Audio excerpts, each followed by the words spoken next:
अच्छा, एक्सरसाइज 7.1 पे आ जाते हैं। अब हम सारे एक्सरसाइज के क्वेश्चन डिस्कस करने वाले हैं। ठीक है, ये पार्ट 3 है और हमने पार्ट 1 और 2 में पूरा चैप्टर कर दिया था एक तरह से। बस एक्सरसाइज के क्वेश्चन डिस्कस करना रह रहे थे, है ना। तो साथ ही साथ मैंने आपको होमवर्क दिया था ये सब, और जो क्वेश्चन नहीं हुए हैं वो आप समझ लेना। इसमें मैं सारे क्वेश्चन धीरे धीरे करके जाऊँगा, और मुझे लगेगा जो आसान है, जो कि ऑब्वियस होते हैं, उसको हम फटाफट करेंगे। ठीक है, तो distance between the following pairs of points, distance formula direct लगाना है, इसमें तो कोई बड़ी बात नहीं है। सेकेंड बोल रहे हैं find the distance between the point 0,0 and 36,15। Can you now find the distance between the town A and be discuss in section, है ना। तो यहाँ पे डिस्टेंस फार्मूला ओरिजिन से निकालना है तो डायरेक्ट होता है √(x² + y², है ना। वो लगा के आ जाएगा तो डिस्टेंस आ जाएगा। सेकेंड थर्ड कह रहे हैं कि determine if the points are collinear. Points collinear होने का मतलब क्या है कि जो दो का डिस्टेंस है और बाकी दो का डिस्टेंस है, उन दोनों का सम जो है वो तीसरे के डिस्टेंस के बराबर है ना। ऐसा तो नहीं है इस केस में, तो इसका मतलब कोलिनियर नहीं है। Check whether this are isosceles triangle के वर्टेक्स हैं। तो ऐसा कब पॉसिबल है ना, जब दो साइडें इक्वल हो। आइसोसेलेस मतलब दो साइड्स इक्वल हो, तीसरी वाली ना हो। तो यहाँ पे दिख रहा है √37 दो बार है और एक बार दो है, तो इसका मतलब सही बात है। ठीक है। In classroom 4 friends are seated at the point ABCD. Champa and Chameli walked into the class after observing few minutes. Champa asked Chameli, "Don't you think ABCD is a square?" Chameli disagree. तो ये square है कि नहीं बताओ। देखो coordinate साफ साफ दे रखे हैं, ए के कोऑर्डिनेट दे रखे हैं 3,4। ये पता होना चाहिए तुम्हें ना, फिगर देख के कोऑर्डिनेट बताना, क्लास 9th में सीखा था। बी के कोऑर्डिनेट है 6,7, सी के कोऑर्डिनेट है 9,4 और डी के कोऑर्डिनेट है 6,1।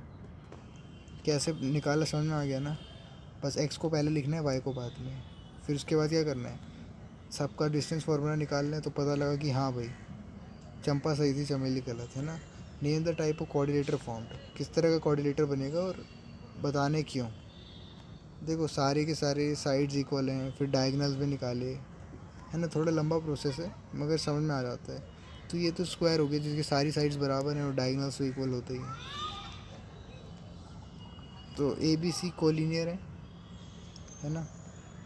और so the given point can only form 3 sides, that is triangle, and no not a coordinator which has 4 side. तो ये तो ट्राइंगल था, है ना। तो कोऑर्डिनेटर नहीं बन सकता, इससे ट्राइंगल ही बन सकता है।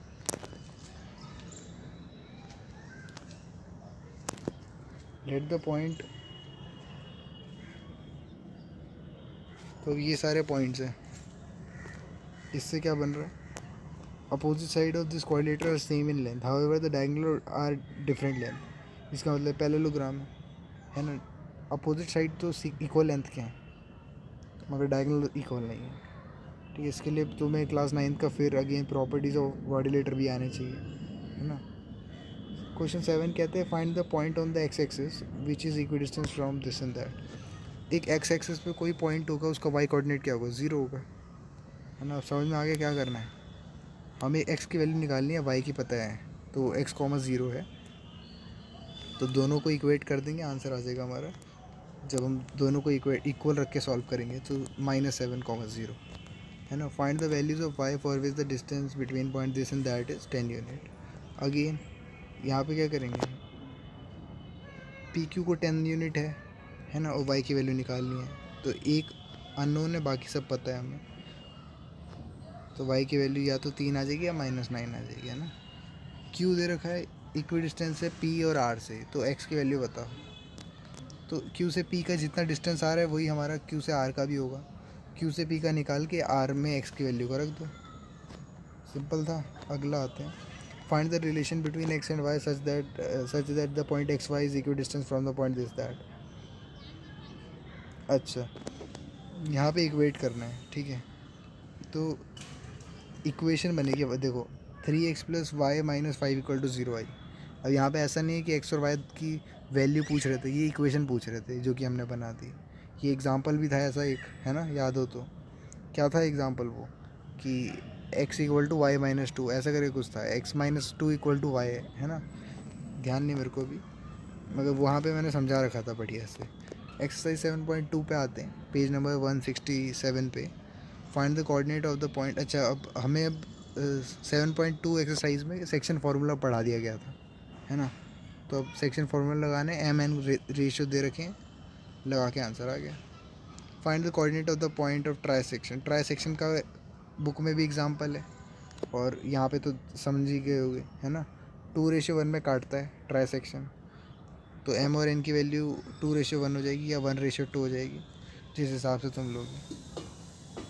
अगला आ जाता है, ये स्पोर्ट्स डे वगैरह हो रहा है ना। तो कुछ नहीं है इसमें, सेम चीज़ करनी है। From the given instruction we observe that Niharika posted green flag at 1/4 of the distance, है ना। तो प्रीत ने भी ऐसे ही कहा। तो 2 फ्लैग के बीच में डिस्टेंस निकालना है, तो डिस्टेंस फार्मूला लगा देंगे, ठीक है। तो रश्मि को जो है अपना नया फ्लैग जो है 5th लाइन पे लगाना होगा। ये क्वेश्चन एक बार पढ़ लेना इसको बढ़िया से, और फिगर को समझ लेना, फिर हो जाएगा। ऐसा कुछ नहीं है इसमें। Find the ratio in which the line segment joining the point this is divided by that. तो इस बार हमें एक्स वाई की वैल्यू दे रखी है, x1 y1 x2 y2 भी दे रखा है। एम रेशियो एन बताना है। और मैंने तुम्हें क्या तरीका बताया था कि k/1 से भी कर सकते हो, तो k/1 से करना आसान पड़ता है, तो 2:7 हो गया, ठीक है। फॉर्मूले में डालो और आंसर निकाल दो। अगले, find the ratio in which the line segment joining A B is divided by x axis. तो रेशियो पूछ रहा है, के की वैल्यू बताना है, ठीक है। Coordinates of point of division भी बताना है। तो इस तरह से आ जाएगा, के की वैल्यू 1 आ गई, कोऑर्डिनेट आ गया -3/2, 0। 6th है कि इफ़ 1, 2, 4, y, ये सब 4 वर्टिसेस दे रखे हैं पैरेललोग्राम के, ऑर्डर में एक्स और वाई बताओ। तो पैरेललोग्राम है तो फिर क्या होगा, अपोजिट साइड्स इक्वल होंगी, है ना। तो उस चीज़ का फ़ायदा उठाया। पहले तो मिड पॉइंट हो जाएगा ए सी का मिड पॉइंट, बी डी का मिड पॉइंट। अच्छा, यहाँ लिखा है since the diagonal parallelogram bisect each other the mid point is same. तो प्रॉपर्टी क्या होती है पैरेललोग्राम की, डायगोनल बाइसेक्ट करते हैं एक दूसरे को, है ना। तो इस चीज़ का फ़ायदा उठाया, और मिड पॉइंट निकालना काफ़ी आसान होता है। 2 का सम करके 2 से डिवाइड कर दो, है ना। सेक्शन फार्मूला लगाना की भी झंझट नहीं, 2 का सम और 2 से डिवाइड। मिड पॉइंट आ गए, उन दोनों को इक्वेट करके एक्स और वाई की वैल्यू निकाल दो। Find the coordinate of the point A where A B is the diameter of circle वो सेंटर इज़ 2, 3। अच्छा, अब ए का कोऑर्डिनेट बताने, ए बी जो है वो डायमीटर है सर्कल का, जिसका सेंटर 2, 3 है। तो काफ़ी क्लेवरली सवाल पूछा गया है, और सिर्फ मिड पॉइंट का चक्कर था, है ना, कुछ अलग से नहीं सोचना। बोल रहे कोऑर्डिनेट ऑफ ए आ जाएगा हमारा 3, -10। 8 क्वेश्चन पूछ रहा है कि ए और बी की हमें कोऑर्डिनेट्स दे रखे हैं। Find the coordinate of P, जिसमें A P is equals to 3/7 of A B.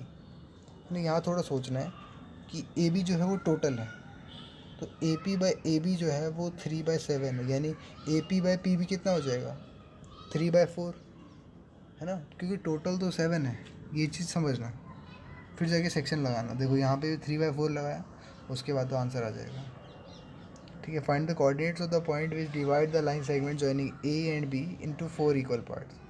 तो बताओ भाई, उस पॉइंट के कोऑर्डिनेट बताओ जो डिवाइड करते हैं इस लाइन सेगमेंट को 4 इक्वल पार्ट में। तो अगेन अगर हम रेशियोज निकालने की कोशिश करें, एम रेशियो एन, तो 1:3 का बनेगा, और फिर y के केस में 2:2 का बनेगा, z के केस में। तो y निकालना आसान है ज़्यादा, है ना। आगे बढ़ते हैं। Find the area of rhombus if its vertices are this taken in order. Area निकालना है रोम्बस का, वर्टिसेस दे रखे हैं।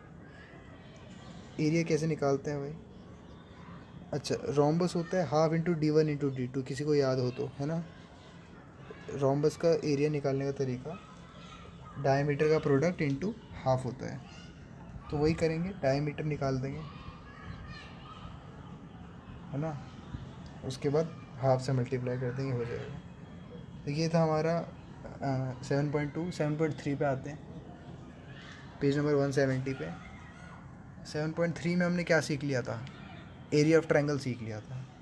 तो अब ट्रायंगल का एरिया निकालते हैं, half into base into height वाले तरीके से, है ना। बस यहाँ पे थोड़ा आपको पता होगा कि ये डिराइव हमने पिछली क्लास में मैंने आपको समझाया था एक बार, है ना। तो फिलहाल तो ये कुछ नहीं है। In each of the following find the value of K for which the point are collinear. Point collinear मतलब है कि ट्राइंगल का एरिया ज़ीरो आना चाहिए, ठीक है। तो इक्वल टू ज़ीरो कर देना, के की वैल्यू आ जाएगी। Find the area of the triangle found by joining the mid point of sides of triangles whose vertices are this. तो ध्यान से समझना, बोल रहे कि एरिया बताना है ट्राइंगल का जो mid point of side of triangle से बना है, वो वर्टिसेस आर दिस, है ना। इसका फिगर अगर बनाने की सोचो तो ट्राइंगल के अंदर ट्राइंगल बन रहा है, क्या करने चाहेंगे हम? पहले तो मिड पॉइंट निकाल देंगे, है ना, 2 का सम बाय 2 करके।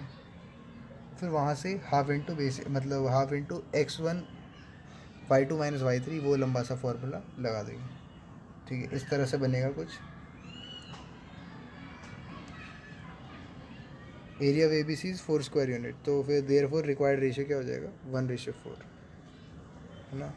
फाइंड द, मतलब एक ट्राइंगल के अंदर 4 ट्राइंगल फिट हो सकते हैं इक्वल उसके। Find the area of the quadrilateral वो vertices are taken in order. तो कोऑर्डिनेटर का एरिया निकालने तो 2 ट्राइंगल का एरिया निकाल के ऐड कर दो, है ना, जैसे कि हमने एग्जांपल में भी करा था।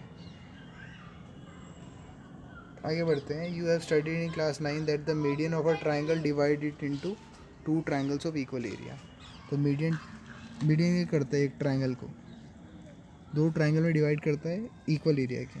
Verify the result of ABC whose vertices are this. इसके साथ करना है, ठीक है। फिगर बना के मीडियन दिख रहा होगा कैसे करा, 3 में 5 जोड़ा तो 8 होता है, 8 बटे 2 4 होता है ना। बाकी दूसरा वाला 0 आ गया। ये चीज़ को वेरीफाई करना है, बस वेरीफाई करना मतलब सिंपल होता है।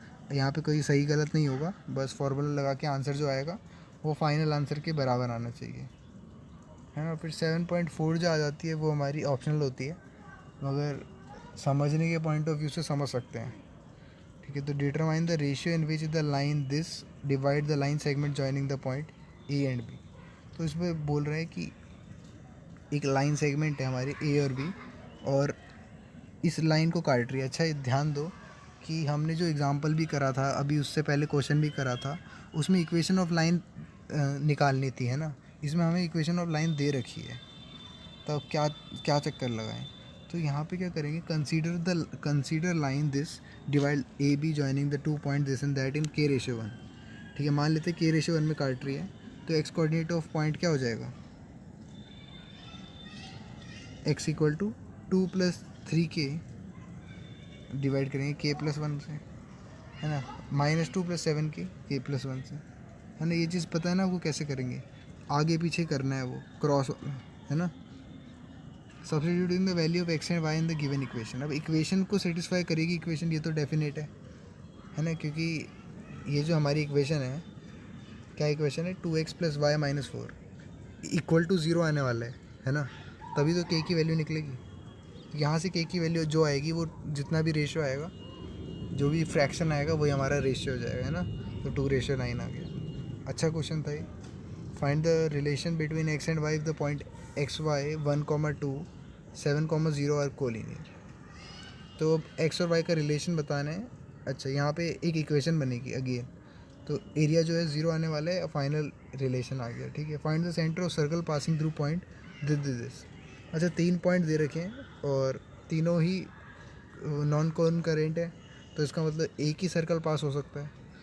तो उस सर्कल का सेंटर बताओ हमें।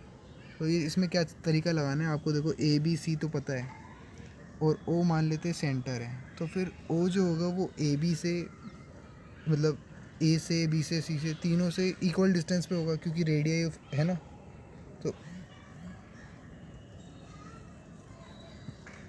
तो OA जो हो जाएगा हमारा, वो √, डिस्टेंस फार्मूला लगा के XY को मान लेते हैं, OB भी OC भी, है ना। अब यहाँ पे तीनों में डिस्टेंस फार्मूला लगाया सिंपल सा, उसके बाद इसको सिंप्लीफाई करेंगे। देखो 3 इक्वेशन है हमारे पास और तीनों को इक्वेट करना है। तो फाइनली ओ, मतलब इन तीनों को आपस में इक्वेट करके हमें, देखो 2 वेरिएबल दे रखे, 3 इक्वेशन दे रखी है ना। तो यहाँ से निकालना, एक एक करके निकाल सकते हैं सब्स्टिट्यूशन मेथड का यूज़ करके। अगला आते हैं the two opposite vertices of square are this and that, find the coordinate of the other two vertices. अच्छा स्क्वायर है और दो वर्टिसेस दे रखे हैं तो बाकी दो निकाल देंगे, इसमें तो कोई दिक्कत नहीं होनी चाहिए, है ना। देखो जैसे इसमें दे रखा है तो स्टेप 1 क्या है, find the distance between A and C and coordinate of point. तो ए सी के बीच में डिस्टेंस निकाल देंगे डिस्टेंस फार्मूला से, और कोऑर्डिनेट ऑफ पॉइंट ओ यानी सेंटर का कोऑर्डिनेट निकाल देंगे, क्योंकि बाकी सारे भी ओ से तो बराबर ही होंगे। Find the side of square using Pythagoras theorem, Pythagoras का यूज़ करके बाकी साइड निकाल देंगे। तो हर एक साइड जो होगी वो सेम लेंथ की होगी। अब ऐसे करके बाकी के दो कोऑर्डिनेट्स भी निकाल देंगे, क्योंकि हमारे पास लेंथ फिक्स है, सेंटर फिक्स है उसका, है ना। In class 10th the class 10th students of secondary school in Krishnanagar have been allotted a rectangular plot of land for their gardening activity. Sapling of gulmohar are planted on the boundary of distance of 1 meter from each other. There is a triangular lawn in the plot as shown in the figure. The students are student को show करने seeds को. Take A as origin, find the coordinate of the vertex of triangle, है ना। ए को origin मान के coordinates बताने, find the coordinate of vertices of triangle P Q R if C origin है। Also calculate area in area of the triangles in case in these cases, ठीक है। तो तरीके से मतलब एक को ओरिजिन मान के करना है, काफ़ी अच्छा सवाल, ठीक है। देखने के पॉइंट ऑफ व्यू पे नज़र करते हैं, और पी क्यू आर हमें दे रखे हैं, है ना। तो सी को ओरिजिन जब मानेंगे तो सी बी जो है वो एक्स एक्सिस हो जाएगा, है ना, सी डी वाई हो जाएगा। और ट्राइंगल का एरिया क्या होता है, half into x one y two minus y three, x two y three minus y one, x three y one minus y two, इससे आंसर आ जाएगा, है ना। सेम केस में सी ओरिजिन है जब, तो देखो जो ओरिजिन होता है उसको तो 0,0 ले लेना है, उसके रिस्पेक्ट में देखना है चीज़ों को, ठीक है। Area is same in both cases because triangle remain same no matter which किस तरह से हम ओरिजिन को कंसीडर करें, है ना। तो the vertices of triangle A B C जो हैं दे रखे हैं। Line is drawn to intersect side A B and C D at D and E respectively, ठीक है। एक लाइन बनाई गई जो ए बी और सी डी को, ट्राइंगल हैं A B C D, A B C दे रखे हैं, ठीक है। और डी और ई जो है वो ए बी और ए सी को काट रहे हैं इस वे में कि 1:4 के तरीके से। Calculate the area of triangle A D E and compare it with the area, जैसे वो ऊपर वाला क्वेश्चन था ना 1:4 वाला, याद हो तुम्हें तो, कि एक हम जब हमने उसके मिड पॉइंट से बनाया था नया ट्रायंगल, तो यहाँ पे कुछ अलग तरीके से काटा जा रहा है, ठीक है। फिर इनका रेशियो हमें दे रखा है, एरिया के फॉर्म में निकालना है। पहले तो कोऑर्डिनेट ऑफ डी वगैरह कैसे निकलेंगे, सेक्शन फार्मूला से डी और ई के कोऑर्डिनेट निकाल देंगे सेक्शन फार्मूला से। उसके बाद बाकी सारे पॉइंट्स तो देखो, दो कोऑर्डिनेट्स निकाल दिए, ऊपर वाला हमारे पास है, यानी ए के कोऑर्डिनेट पहले ही हमें पता है। तो जो आंसर आएगा उस मतलब जो तीनों के कोऑर्डिनेट आएंगे उससे एरिया ऑफ ट्रायंगल निकाल देंगे, है ना। फिर जो एरिया ऑफ ट्रायंगल आएगा उसको बड़े वाले से कंपेयर कर देंगे। कंपेयर करने के बाद 1:16 आ रहा है, ठीक है। रेशियो निकालना आसान होता है कि देख के पता चल जाता है कि साइज़ के हिसाब से, एरिया के हिसाब से, है ना, रेशियो निकाल देना, डिवाइड कर देना, है ना, सिंप्लीफाई। ए बी सी दे रखे हैं are the vertices of triangle, the median of A meet B C at D, ठीक है। Find the coordinate of point D, D के कोऑर्डिनेट बताओ जब मीडियन है। Find the coordinate of point P on A D such that, ratio दे रखा है, ठीक है, 2:1। Find the coordinate of Q and R, धीरे धीरे कॉम्प्लेक्स होता जा रहा है, ठीक है। ये सारे पार्ट्स हैं और सब में एक ही चीज़ लग रही है ना, मतलब एक जैसा ही काम करना है। पहले डी के कोऑर्डिनेट निकालने हैं, फिर पी के कोऑर्डिनेट निकालने हैं। कोऑर्डिनेट ऑफ डी कैसे निकलेगा, वो तो उससे हो जाएगा, है ना। सम दोनों का एक्स कोऑर्डिनेट वाई कोऑर्डिनेट का एडिशन करो, 2 से डिवाइड कर दो, ऐसे करके बाकी के कोऑर्डिनेट निकालेंगे सेक्शन फार्मूला से, ठीक है। A B C D is a triangle found by point A B C D, P Q R S are mid point of A B C D, है ना। Is coordinator P Q R S is square rectangle, क्या है भाई, अंदर वाला है क्या। तो पी के कोऑर्डिनेट हमें पता है, क्योंकि सबके कोऑर्डिनेट हमें पता है ना, निकाल देंगे हम। तो लेंथ निकाला जब हमने सबका करा तो सारी लेंथ इक्वल आ गई, और डायगोनल जो है the above value shows that सारी लेंथ ऑल साइड इक्वल है, डायगनल इक्वल नहीं है, तो रोम्बस निकला। ठीक है, ध्यान देना इस बात का। रोम्बस और स्क्वायर में एक ही बात का अंतर होता है, डायगनल्स इक्वल नहीं होते रोम्बस के। तो ये वो वाला केस था। बस चैप्टर ख़त्म हो गया हमारा ये वाला, चैप्टर 7 कोऑर्डिनेट ज्योमेट्री। हम चैप्टर 8 शुरू करने वाले हैं अब, है ना। आशा समझ में आया होगा तुम्हें, और कॉपी पे लिख के हो गए। कुछ क्वेश्चन मैंने जो हवा में बता दिए थे, या कुछ क्वेश्चन मैंने तुम्हें सोचने के लिए दिए थे, वो कॉपी में होता है, बेटर रहता है समझने में। फ़िलहाल के लिए इतना ही, मिलते हैं नेक्स्ट क्लास में।